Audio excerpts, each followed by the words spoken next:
নমস্কার, স্বাগত খবরের ডায়েরিতে। তিথির ফেরে দুদিনে গড়ল বসন্ত পঞ্চমী।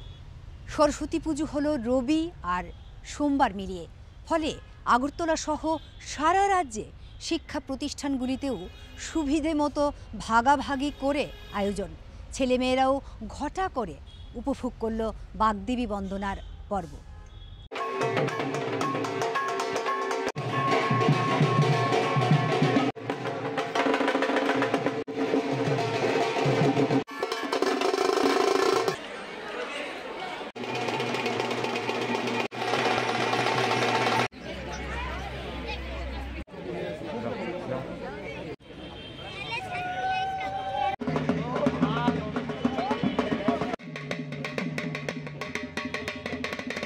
আজকের দিনে কি আর এখন মায়ের আরাধনায় সবাই মত পুরো থাকবে, তারপরে সবাই মিলে প্রসাদ খাবো, বাকিরা আসবে প্রসাদের জন্য, প্রসাদ নেব, সবাইকে প্রসাদ দেবো, তারপর বন্ধুদের সাথে ঘোরাফেরা, বাস এটাই।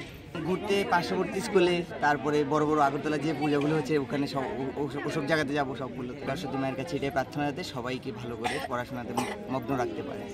সবার সাথে ঘুরবো, এখানে স্কুলে আসবো, নাচ গান হবে, সবাই মিলে বন্ধুদের সাথে কাটাবো। তো আমরা আজকের পুরো দিনটাই স্কুলের প্রতি আমরা স্কুলের মধ্যেই থাকবো, ডেডিকেট করে কাটাবো। মায়ের কাছে প্রার্থনা করেছি সবাইকে যদি ভালো রাখেন, বিদ্যা বুদ্ধি সব কিছু যদি উন্নতি হয়। এই বছর আমাদের ক্লাস একাদশ শ্রেণী আমরা দায়িত্বে ছিলাম। এই বছর আমরা আমাদের যথাসাধ্য চেষ্টা করে সরস্বতী পুজোটাকে সাফল্যমণ্ডিত করতে পেরেছি। তো সবাই এসেছে আমাদের পুজোতে, আমরা অনেক আনন্দিত। মায়ের কাছে এটাই প্রার্থনা করি যেন আমরা ছাত্রছাত্রীরা আছে সবাই যেন ভালো নম্বরে পাস করতে পারে এবং সকলে যেন সুখাসুখে থাকতে পারে।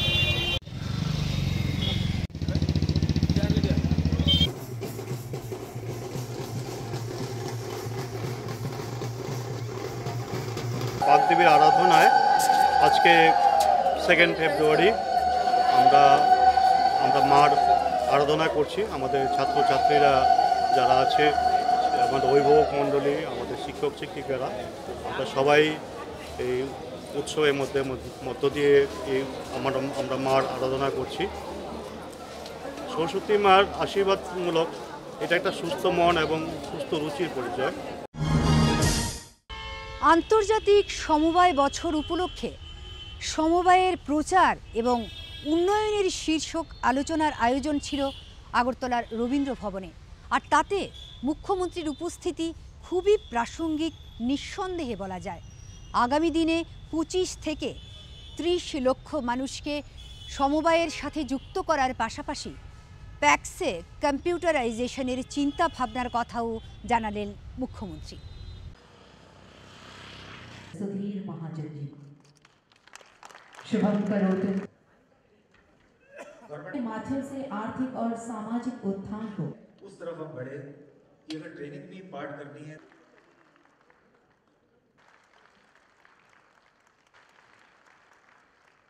ट्रेनिंग होती है end to end dignitaries introductory remarks. আমি যতটুকু বুঝেছি যে ভারতকে শক্তিশালী করার এই সমবায় মাধ্যমে ভারতকে শক্তিশালী আমরা আগামী দিন গ্রাম স্তরে 75% তো গ্রাম আমাদের সারা ভারতবর্ষে, তো সেখানে যদি আমাদের শক্তিশালী হয় তাহলে রাজ্য যেমন শক্তিশালী হবে, দেশও সেভাবে শক্তিশালী হবে।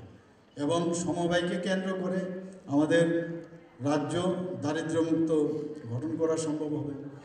শুধু তাই নয়, দুর্নীতিমুক্ত গঠন করা যাবে। যেখানে উগ্রপন্থীর বিষয় আপনারা জানেন, কিছুদিন আগে এনএলএফটি এবং এটিটিএফ এরা আমাদের কাছে সারেন্ডার করেছে এবং আমরা বলতে পারি এখন ত্রিপুরাতে এখন মানে এই টেররিস্ট মুক্ত ত্রিপুরা। তো সেই জায়গায় যদি সমবায়কে শক্তিশালী করা যায়, বলছে যে সেখানেও উগ্রপন্থী নির্মূলীকরণ সম্ভব হবে। কারণ অনেক এই ধরনের যদি আর্থসামাজিক উন্নয়ন হয়, তারাও কিন্তু ওই রাস্তায় হাঁটবে না। সমবায় মন্ত্র, সমবায় মাধ্যমে সমৃদ্ধি, সেটা হচ্ছে আমাদের সহকার সে সমৃদ্ধি, এই লক্ষ্যকে সামনে রেখে ভারতের সমবায় আন্দোলনকে শক্তিশালী করা এবং সমবায় সুফলগুলো সর্বস্তরে পৌঁছে দেওয়ার জন্য নিরলস প্রয়াস করে যাচ্ছে। Football is game, drugs are shame, এই স্লোগানে শুরু হলো আন্তঃ হোস্টেল ভগবান বিরসা মুন্ডা ফুটবল টুর্নামেন্ট। আগের দিন খবরটা দিয়েছিলেন জনজাতি কল্যাণ মন্ত্রী, পরদিন পর্যটন মন্ত্রী সূচনা করলেন টুর্নামেন্টের। মাদকের বিরুদ্ধে সচেতনতার বার্তা বিভিন্ন স্কুলের আবাসিক পড়ুয়াদের মধ্যে ছড়িয়ে দিতেই এই আয়োজন।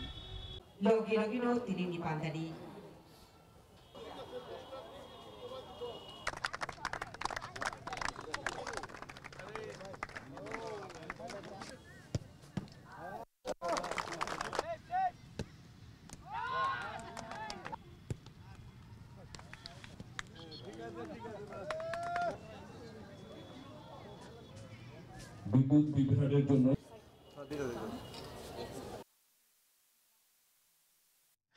Say no two drugs. ড্রাগসের বিরুদ্ধে আমাদের সরকারের যে যুদ্ধ লড়াই, তাতে ট্রাইবেল ওয়েলফেয়ার দপ্তর তারা বরাবরই বিভিন্ন কর্মসূচি পালন করে থাকে। আমাদের মনে কোনো সন্দেহ নেই যে খেলাধুলাই হচ্ছে একমাত্র উপায় যার মাধ্যমে আমরা নেশার বিরুদ্ধে যে যুদ্ধ সেটাকে আমরা আরও ত্বরান্বিত করতে পারি। এবং এই খেলাধুলার মাধ্যমে একদিকে যেমন শারীরিক বিকাশ ঘটবে, একদিকে মানসিক বিকাশ ঘটবে, বন্ধুত্বপূর্ণ সম্পর্ক সুদৃঢ় হবে এবং আমাদের যে লক্ষ্য এক ত্রিপুরা শ্রেষ্ঠ ত্রিপুরা, এতে ট্রাইবেলদের যেমন পার্টিসিপেশন থাকতে হবে, বাঙালিদের পার্টিসিপেশন থাকতে হবে, জাতি জনজাতি মিলে আমাদের রাজ্যকে এগিয়ে নিয়ে যেতে হবে। তাই নেশার কবল থেকে, ছোবল থেকে যুব সমাজকে সেখানে বাঁচানোর জন্য এই প্রয়াস। সবুরে মেওয়া ফলে, এই প্রবাদ কথার সঙ্গে সাযুজ্য রেখেই যেন রাজ্যের একগুচ্ছ বাছাই হওয়া যোগ্য বেকার পেলেন চাকরির অফার। এই খুশির আবহ মুখর আয়োজনে ভিডিও কনফারেন্সে যোগ দিলেন কেন্দ্রীয় স্বরাষ্ট্রমন্ত্রীও। রাজ্যের মুখ্যমন্ত্রী সহ মন্ত্রিসভার অন্য সদস্যরাও বিভিন্ন দপ্তরে চাকরি পাওয়া তরুণ তরুণীদের হাতে তুলে দিলেন অফার। বেকারদের কর্মসংস্থানের লক্ষ্যে আজ এক বড় উদ্যোগ বাস্তবায়িত করল রাজ্য সরকার। বিভিন্ন দপ্তরে 2806 জনকে সরকারি চাকরির নিয়োগপত্র প্রদান করা হয়েছে।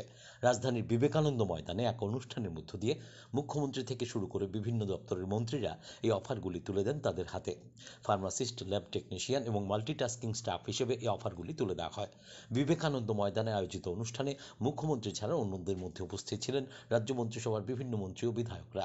অনুষ্ঠানে ভার্চুয়াল মোডে অংশ নেন কেন্দ্রীয় স্বরাষ্ট্রমন্ত্রী অমিত শাহ।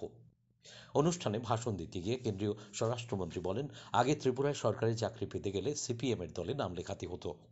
বর্তমানে সরকার দল মতের ঊর্ধ্বে উঠে যোগ্যতার নিরিখে কর্মসংস্থানের সুযোগ সৃষ্টি করে চলেছে।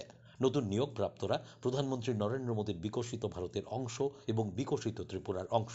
और कम्युनिस्ट पार्टी के शासन में नौकरी प्राप्त करने के लिए कम्युनिस्ट कैडर को ज्वाइन करना बहुत बड़ा जरूरी होता, तभी नौकरी मिलती थी जब एक राजनीतिक पार्टी के आप सदस्य हुए। और मैं अभिनंदन करना चाहता हूं त्रिपुरा के मुख्यमंत्री जी का कि इन्होंने किसी भी प्रकार के भेदभाव के बगैर पारदर्शिता से, किसी के भ्रष्टाचार के बगैर, सिफारिश के बगैर त्रिपुरा के 2806 युवाओं को आज सरकारी नौकरी देकर उनके जीवन में एक नई शुरुआत करने का और त्रिपुरा के विकास के साथ जोड़ने का मौका दिया है। অনুষ্ঠানে মুখ্যমন্ত্রী ডাক্তার মানিক সাহা বলেন, টেট, জিআরবিটি এবং টিপিএসসির মাধ্যমে স্বচ্ছতার নিরিখে লোক নিয়োগের প্রক্রিয়া জারি রয়েছে। শুধু তাই নয়, বর্তমান রাজ্য সরকার সরকারি চাকুরিতে পিআরটিসি বাধ্যতামূলক করেছে। স্বাস্থ্য দপ্তরের ফার্মাসিস্ট ও ল্যাব টেকনিশিয়ান পদে আরও 369 জনকে বিভিন্ন পদে আজ এখানে অফার দেওয়া হচ্ছে এবং সর্বমোট 2806টি পদে যোগ্য মেধাবীরা যাতে বঞ্চিত না হয় সেই দিকে সরকারের নজর রয়েছে। দলীয় রঙকে আমরা কোনো অবস্থায় প্রাধান্য না দিয়ে মেধা ও যোগ্যতাকেই আমরা স্বীকৃতি দেওয়ার চেষ্টা করছি। রাজ্যের যুবক যুবতীরা যাতে রাজ্যের বিভিন্ন দপ্তরের শূন্য পদগুলোতে চাকরি পেতে পারে তা সুনিশ্চিত করার জন্য রাজ্য সরকার সরকারি চাকরির ক্ষেত্রে পিআরটিসি বাধ্যতামূলক করা হয়েছে, যেটা আগের কোনো সরকার সেটা কোনোদিন সাহস দেখাননি, সেটা আমরা দেখাতে পেরেছি। মন্ত্রী রতনলাল নাথ বলেন, চাকরি একটি চলমান প্রক্রিয়া, রাজ্যকে আত্মনির্ভর ত্রিপুরা হিসেবে গড়ে তুলতে সরকার সচেষ্ট। চাকরি দেওয়াটা এটা চলমান প্রক্রিয়া, এটা বন্ধ থাকে না। তো কিন্তু আমাদের সরকার যেটা চায়, আমার দপ্তর যেমন পাশাপাশি চলবে, আমার কিন্তু মানুষকে আত্মনির্ভর করতে হবে। আমাদের এই স্বয়ম্বর ত্রিপুরা চাই, আত্মনির্ভর ত্রিপুরা চাই। মন্ত্রী ভাই হলে চাকরি পাবে, নট দ্যাট। মন্ত্রী ভাই হলে চাকরি পাবে, নেতার ভাই হলে, বোন হলে চাকরি পাবে, আমার ভাগিনা হলে চাকরি পাবে, আমার ভাতিজা হলে চাকরি পাবে, এগুলো উঠে গেছে। এই সরকার স্বচ্ছতার মাধ্যমে কাজ করছে, স্বচ্ছতার মাধ্যমে এগিয়ে যাবে। স্বচ্ছ নীতির মাধ্যমে সরকার যেভাবে চাকরি প্রদান করছে তাকে ধন্যবাদ জানালেন নতুন অফার প্রাপ্তরা এবং এটা হওয়াই বাঞ্ছনীয় বলে জানালেন তারা। তো আমি রুরাল ডেভেলপমেন্ট ডিপার্টমেন্টে মাল্টিটাস্কিং স্টাফ গ্রুপ ডি হিসেবে আসে অফার পেয়েছি, খুব আনন্দ লাগতেছে। তো বর্তমান সরকারের এই স্বচ্ছ নিয়োগ নীতির ফলে আমি চাকরিটা পেয়েছি, এই জন্য সরকারকে অসংখ্য ধন্যবাদ। স্বচ্ছ নিয়োগ নীতির মাধ্যমেই লোক নির্বাচন করা দরকার, এটাই দরকার এবং এটা খুব ভালো প্রসেস, একদম মানে খুব ভালো 100% স্বচ্ছ নিয়োগ নীতি। তাছাড়া আমরা অনেক কিছু লক্ষ্য করেছি, যারা বর্তমান মানে 2018 পর থেকেই মানে বর্তমান যা দেখলাম তারা সবসময় মানে স্বচ্ছ নিয়োগের মাধ্যমে সব কিছু করে। मैं त्रिपुरा सरकार का दिल से बहुत शुक्रिया अदा करना चाहती हूँ। यह इतना फेयर और ट्रांसपेरेंट वे से इतना बड़ा जो नौकरी दिया है, इसलिए সব মিলিয়ে চাকরির নিয়োগপত্র পেয়ে খুশি অফার প্রাপকরা। মাছ চাষে স্বনির্ভরতা বৃদ্ধির মাধ্যমে চাহিদার পূর্তি শুধুই নয়, একই সঙ্গে গড় আয়ের পরিসরও ইতিবাচক পরিবর্তনের ভাবনায় কাজ করছে লেম্বুছড়ার কৃষি কলেজ। এই জন্যই উন্নত প্রযুক্তির সঙ্গে পরিচয় করাতে আয়োজিত হলো কর্মসূচি। মাছ চাষিদের দেওয়া হলো নানা রকম সহায়তা। জয় জয় কৃষি পরিষদ। Farmers fair and capacity building. I am the main star of the function today. Institution एक साथ मिल करके प्रोग्राम को कंसेप्चुअलाइज और Tripura state, as we all know, is a state with the highest fish consumption, which is close to 29.29 kg per person per year. However, our production is shortfall against the requirement 30,000 ton. Now, college is trying hard to work with the line department, with the progressive farmer, to develop the technologies which can help the farmers to produce more fish with local resources. Farmer को सिर्फ हम input दे देने से भी उनका नहीं होगा, और जब तक वो इन्वॉल्व नहीं होंगे और जब तक वो सीखेंगे नहीं जो साइंस, जो इजी फॉर्म में हम कैसे उसको सिखा सकते हैं, वो हमारा मेजर उद्देश्य है। আমরা যারা এখানে আসলো সবাই কেউ এক কানি, কেউ আধা কানি, কেউ এই দুই কানি, এভাবে আমরা সবাই আসলো। আর আমরা বছরে অনেক কিছু টাকা উপার্জন করতে পারি। মাছ চাষ কইরা আমরা নিজের পায়ে নিজে দাঁড়াইতে পারে, ঠিকমতো চাষ করতে হইব, ঠিকমতো মাছ ফালাইতে হইব, খাদ্য সময় মতো দিতে হইব। এইভাবে চাষ করলে আমরা খুবই লাভবান হই। Warm welcome to all of you. Here, a very good morning to respected. Kindly come forward for the lighting of the lamp ceremony. I now request Pandey sir to kindly bless NEH Regional Center Tripura. What is the need of the farmer for the fisheries development in Tripura? ওরা কি চায়? শুধু কি input দিয়ে দিতে হবে নাকি technical সাপোর্টের জন্য কোনো প্রশিক্ষণ দিতে হবে বা ট্রেনিং দিতে হবে? কী ধরনের ট্রেনিং নিতে চায়? ওদের রঙিন মাছের চাষ করতে চায় বা ক্যাটফিশ পালন করতে চায় বা হ্যাচারি করতে চায় বা সিড প্রোডাকশন করতে চায় বা ফিড বানাতে চায়, শুধু তো প্রোডাকশন করলেই হবে না, আমাকে মার্কেটিংও সঠিকভাবে করতে হবে যাতে করে ওর ইনকাম প্রফিট বাড়ে। তো ফাইনালি এমই হচ্ছে to improve the livelihood of the fisherman of Tripura in collaboration with College of Fisheries and to go for conservation, sustainable management of the genetic resources of Tripura. And এই ধরনের programme আমরা আরও যাতে long term যাতে এটাকে করা যায় ওই জন্য কলেজ অফ ফিশারিজ লেম্বুচরের সাথে আমরা একটা এমওইউ সাইন করেছি গত বছরে, ঠিক আছে, যাতে করে এটাকে লং টার্মে নিয়ে যাওয়া যায়। সারা রাজ্যের ৮০,০০০ স্কুল ও কলেজের ছাত্রছাত্রীদের আত্মনির্ভর করে তোলার জন্য বিভিন্ন বিষয়ে প্রশিক্ষণ দেওয়া হবে। উদয় তঙ্গনাই নামে এই প্রকল্পে ৯৮৩টি স্কুলে হবে কেরিয়ার গাইডেন্সের ব্যবস্থা। প্রকল্পটির সূচনা করলেন মুখ্যমন্ত্রী। রাজ্যের ছেলে মেয়েদের দক্ষতা বিকাশের লক্ষ্যে মুখ্যমন্ত্রী দক্ষতা উন্নয়ন প্রকল্পে আজ সূচনা হলো স্কিল উদয় তঙ্গাই প্রশিক্ষণ কর্মসূচির। নরসিংগড়ে পুরনো টিআইটি কমপ্লেক্সের সূচনা করেন মুখ্যমন্ত্রী ডাক্তার মানিক সাহা। উপস্থিত ছিলেন শিল্প বাণিজ্য মন্ত্রী শান্তনা চাকমা, শিল্প শিক্ষা ও স্কিল ডেভেলপমেন্ট দপ্তরের আধিকারিক, টিআইটির অধ্যক্ষ প্রমুখ। এই প্রকল্পে রাজ্যের স্কুল কলেজে ৮০,০০০ ছাত্রছাত্রীকে বিভিন্ন বিষয়ে দক্ষ করে তোলা হবে। ৫০ কোটি টাকা ব্যয় করে ৫ বছরের জন্য প্রকল্পটি হাতে নেওয়া হয়েছে। অনুষ্ঠানে মুখ্যমন্ত্রী রাজ্যের সার্বিক বিকাশের বিস্তারিত তুলে ধরে এই প্রকল্পে কি কি বিষয়ে প্রশিক্ষণ দেওয়া হবে তাও বলেন। আগামী দিন প্ল্যাটফর্ম আমরা দেব বিভিন্নভাবে ছাত্রীদের জন্য। এখানে ক্যারিয়ার গাইডেন্স প্রোগ্রাম এখানে রেখেছে, এই বিষয়ে কথা বলেছে। National skill development corporation academy তাদের যে কোর্স এখানে রাখা হয়েছে, এর মধ্যে জিএসটি, সাইবার সুরক্ষা, ওয়েব ডিজাইনিং, অদ্ভুত সব সুন্দর সুন্দর জিনিস, 2D অ্যানিমেশন, তো এগুলো নিয়ে সিরিয়াসলি নিতে হবে। বললাম আর করলাম আর চলে গেলাম, আমরা ৫০ কোটি টাকা রেখেছি, সব ঠিক আছে, কিন্তু এটাকে খুব সিরিয়াসলি নিতে হবে। যে কাজটা আমি শিখবো সেটা প্রপারলি যেন আমরা শিখতে পারি, এর মধ্যে আরো কিছু অ্যাড করা যায়। আজকে আগর থেকে আপনারা জানেন যে আগরের যে প্রেসিয়াস, গোল্ডের থেকে ওইটা প্রেসিয়াস, তো আমরা ১০,০০০ কোটি টাকার আমরা আগামী দিনে তার আমরা রেখেছি যে আগামী দিন তার মানে একটা টার্গেট রেখেছি যাতে এই পরিমাণে টাকা আমরা তার থেকে উৎপাদন করতে পারি। কেরালার পরে সেকেন্ড হাইয়েস্ট প্রডিউসার কিন্তু আমরা এই রাবার গাছ ত্রিপুরাতে। যে যতক্ষণ ধরে স্কিল ডেভেলপমেন্ট না হবে সর্ব বিষয়ে, ততক্ষণ ধরে কোনো অবস্থায় এটা ফাইনেস্ট যে একটা প্রডিউস সেটা কিন্তু সম্ভব হবে না। মন্ত্রী শান্তনা চাকমা তার ভাষণে আত্মনির্ভর ত্রিপুরা গড়ার লক্ষ্যে এই প্রকল্প সময় উপযোগী বলে উল্লেখ করেন। যে নিজেকে যদি আমরা দুর্বল মনে করি তাহলে আমরা দুর্বল হব, যদি আমরা নিজেকে শক্তিশালী মনে করি তাহলে আমরা শক্তিশালী হয়ে উঠব। তার জন্য আমাদের যে চেষ্টা করা প্রয়োজন, যদি আমরা চেষ্টা করি 100% আমরা সাকসেস হব। সরকারি চাকরির পাশাপাশি আমাদের বেসরকারি চাকরির দিকেও নজর দিতে হবে।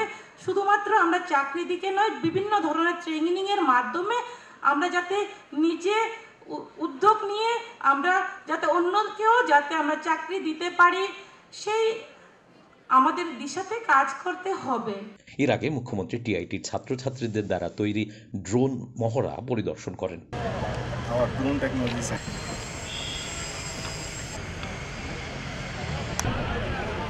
এদিনের অনুষ্ঠানে বিভিন্ন প্রশিক্ষণ কর্মসূচির পাশাপাশি ক্যারিয়ার হেল্পলাইন, এমআইএস পোর্টাল সহ স্কিল ক্যালেন্ডারের সূচনা করেন অতিথিরা। এছাড়া ড্রোন প্রশিক্ষকদের শংসাপত্র প্রদান, বিভিন্ন সুবিধাভোগীদের প্রয়োজনীয় সামগ্রীও তুলে দেন তিনি। Destination Tripura, a land of opportunity শীর্ষক বিজনেস কনক্লেভের ঘোষণা ছিলই। সেই মতোই চলতি সপ্তাহে শুরু হলো বহু প্রত্যাশিত কর্মসূচি। সারা দেশের শিল্পপতিদের রাজ্যে বিনিয়োগে উৎসাহিত করার লক্ষ্যেই এই আয়োজন। রাজ্যের আর্থিক স্বাস্থ্যকে সমৃদ্ধির দিশা দেখাতে সক্ষম অতিথি শিল্পপতিদের সঙ্গে থাকছে মত বিনিময়ের আয়োজন। ডেস্টিনেশন ত্রিপুরা বিজনেস কনক্লেভের মাধ্যমে রাজ্যে ৩,০০০ কোটি টাকার বিনিয়োগ হবে বলে আশা প্রকাশ করেছেন শিল্প ও বাণিজ্য দপ্তরের সচিব কিরণ গিত্তে। রাজধানীর একটি বেসরকারি হোটেলে আজই শুরু হয়েছে দুদিনের এই কনক্লেভ। উদ্বোধনী পর্বে উপস্থিত ছিলেন মুখ্য সচিব জে.কে. সিনহা এবং শিল্প ও বাণিজ্য দপ্তরের অধিকর্তা বিশ্বশ্রী বিও। মুখ্য সচিব বিনিয়োগকারীদের অভিজ্ঞতা সঞ্চয়ে ত্রিপুরা ঘুরে দেখার পরামর্শ রাখেন। শিল্প ও বাণিজ্য দপ্তরের সচিব কিরণ গিত্তে দূরদর্শনকে একান্ত সাক্ষাৎকারে জানান, আগামীকাল মুখ্যমন্ত্রী ডাক্তার মানিক সাহার উপস্থিতিতে বিভিন্ন বিনিয়োগকারী সংস্থা এবং ত্রিপুরা সরকারের মধ্যে বেশ কয়েকটি মৌ স্বাক্ষরিত হবে। Destination Tripura Business Conclave 2025 mainly to present the policies and schemes of the state government before the investors. We look forward to sign many MOUs where the investors have confirmed their investment in the state. So in last few years, as it was presented in the inaugural session, we have received more than 1600 crore investment and many are in pipeline. And I feel that as outcome of this business conclave, we will get not more than 3000 crore investment. Now this figure which I am telling is the actual investment. I am not saying the intent. There are many more investors who have shown intent, but we would like to work with serious investors. কনক্লেভে Tamil Nadu, Karnataka, Uttar Pradesh, Delhi, Paschimbanga এবং আসাম সহ দেশের বিভিন্ন রাজ্য থেকে 150 জন বিনিয়োগকারী অংশ নিয়েছেন। রয়েছেন ত্রিপুরার বিনিয়োগকারীরাও। টেকনো ইন্ডিয়ার সিইও জানান, ইতিমধ্যে তারা ত্রিপুরায় 150 কোটি টাকা বিনিয়োগ করেছেন। আগামী দিনে আরও 250 কোটি টাকা বিনিয়োগ হবে বলে জানান তিনি। তো অলরেডি ধরুন প্রায় 150 কোটি টাকা ইনভেস্ট করেছি। তো একটা শুনে ভালো লাগলো যে যাদের 100 CR প্লাস যারা ইনভেস্ট করেছে এই স্টেটে, তাদেরকে লার্জ ইনভেস্টার হিসাবে, তো ওই ক্যাটাগরিতে থেকে নিজেকে খুবই ভালো লাগলো এবং গর্ববোধ হচ্ছে যে স্টেটের জন্য কিছু করব। এবং আগামী দিনে ধরুন কিছু নাহলে আরও 3 বছরে আমাদের ইউনিভার্সিটি ক্যাম্পাসটাকে তো ফুল ফ্লেজেড করতে হবে, আরও 250 কোটি টাকা ইনভেস্ট করব আমরা। সব মিলিয়ে দুদিনের এই কনক্লেভ ত্রিপুরায় বিনিয়োগের নতুন দরজা খুলে দেবে বলে প্রত্যাশা। সীমান্ত সুরক্ষার পাশাপাশি সামাজিক দায়বদ্ধতার কর্মকাণ্ডেও জড়িয়ে থাকেন বিএসএফ জওয়ানরা। আবার দেশপ্রেমের বিনম্র বার্তা মুখর মা তুঝে সালাম কর্মসূচিতেও এই হাতগুলি ব্যস্ত হয় গিটারে, কিবোর্ডে, স্যাক্সোফোনে, সুরের তালের ঝংকার তোলায়। সোনামুড়ার প্রেস ক্লাবের সঙ্গে সমবেতভাবে এরকমই আয়োজনের সাক্ষী থাকলেন অগণিত মানুষ। বন্দুক হাতে শুধু সীমান্ত সুরক্ষা নয়, সিনথেসাইজার, গিটার, ড্রাম সেট এবং স্যাক্সোফোন হাতেও সমান পারদর্শী সীমান্ত সুরক্ষা বাহিনীর জওয়ানরা। সোনামুড়া নগর পঞ্চায়েত অফিস সংলগ্ন বীর মেমোরিয়াল পার্কে গতকাল সন্ধ্যায় দেখা গেল তারই প্রতিফলন। যুব সমাজকে দেশপ্রেম, দেশাত্মবোধে উজ্জীবিত করার লক্ষ্যে মা তুঝে সালাম শীর্ষক দেশাত্মবোধক সঙ্গীতে সাজানো অনুষ্ঠানের শুরুতে বীর মেমোরিয়াল পার্কের স্থায়ী শহীদ বেদিতে শ্রদ্ধাঞ্জলি অর্পণ করলেন অতিথিরা। প্রধান অতিথি বিএসএফের গোকুলনগর সেক্টর হেডকোয়ার্টারের ডিআইজি ভিকে কাসানা বলেন, বিভেদের মাঝে একতাই ভারতের ঐতিহ্য।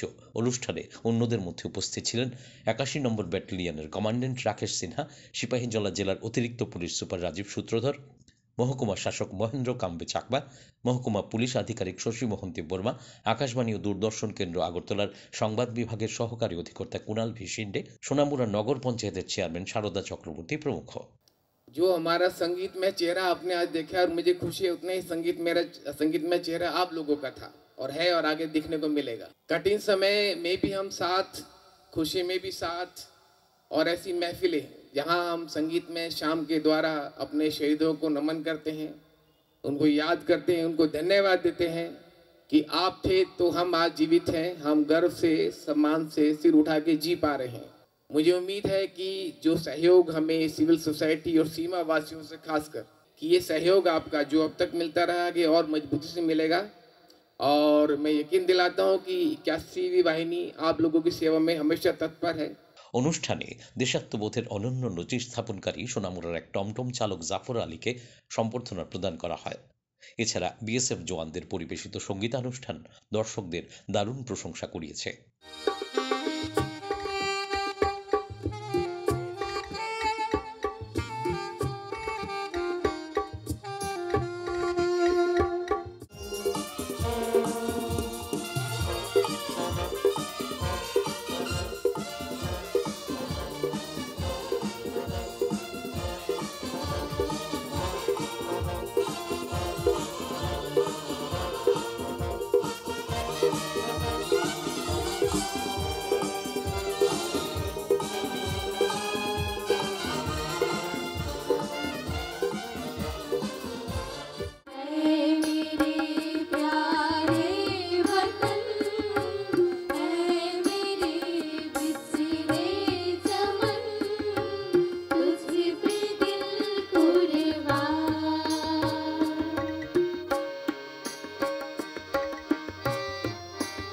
मेरा रंग दे बसंती चोला, मेरा रंग दे बसंती चोला, मेरा रंग दे माव रंग दे, मेरा रंग दे बसंती चोला, मेरा रंग दे बसंती चोला, मेरा रंग दे बसंती चोला, मेरा रंग दे बसंती चोला, मावे रंग दे बसंती चोला। जहाँ डाल डाल पर सोने की चिड़िया करती है बसेरा, वो भारत देश है मेरा, वो भारत देश है मेरा। जहाँ डाल डाल पर सोने की चिड़िया करती है बसेरा, वो भारत देश है मेरा, वो भारत देश है मेरा। जहाँ सत्य अहिंसा और धर्म का पग पग लगता डेरा, वो भारत देश है मेरा, वो भारत देश है मेरा।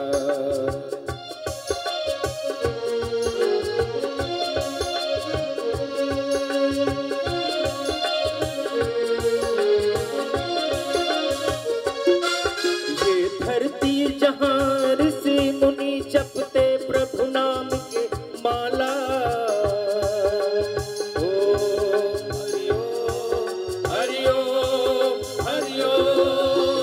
हर बालक एक मोहन है और बाला एक बाला, राधा एक बाला।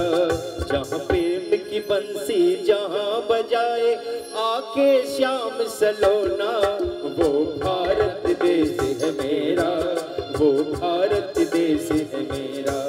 जहाँ डाल डाल पर सोने की चिड़िया करती है बसेरा, वो भारत देश है मेरा, वो भारत देश है मेरा।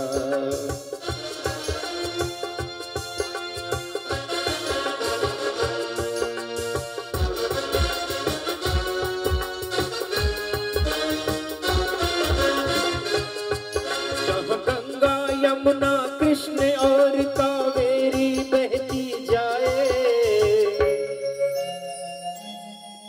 जहाँ पूरब पश्चिम उत्तर दक्षिण को अमृत पिलवाए, ये अमृत पिलवाए। जहाँ एप्पल और कहीं फूल उगाए, केसर कहीं बिखेरा, वो भारत देश है मेरा, वो भारत देश है मेरा। जहाँ डाल डाल पर सोने की चिड़िया करती है बसेरा, वो भारत देश है मेरा, वे भारत देश है मेरा।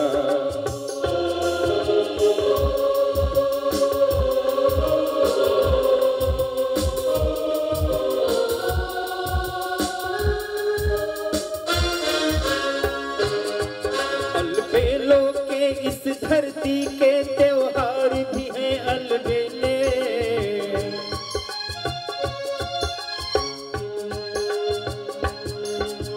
कहीं दिवाली की जगमग है होली के कहीं मेले, होली के कहीं मेले। कहीं एप्पल और कहीं फूल उगाए, केसर कहीं बिखेरा, वो भारत देश है मेरा, वो भारत देश है मेरा। जहाँ डाल डाल पर सोने की चिड़िया करती है बसेरा, वो भारत देश है मेरा, वो भारत देश है मेरा, वो भारत देश है मेरा, वो भारत देश है मेरा। একগুচ্ছ আশার বার্তাবাহী ঘটনা প্রবাহে আমরা ছিলাম খবরের ডায়েরিতে, কিন্তু হাতে সময় আর নেই, আমাদের তাই বিদায় নিতেই হচ্ছে। আগামী খবরের ডায়েরিতে আবার দেখা হবে। আজ বিদায় নিচ্ছি, ধন্যবাদ।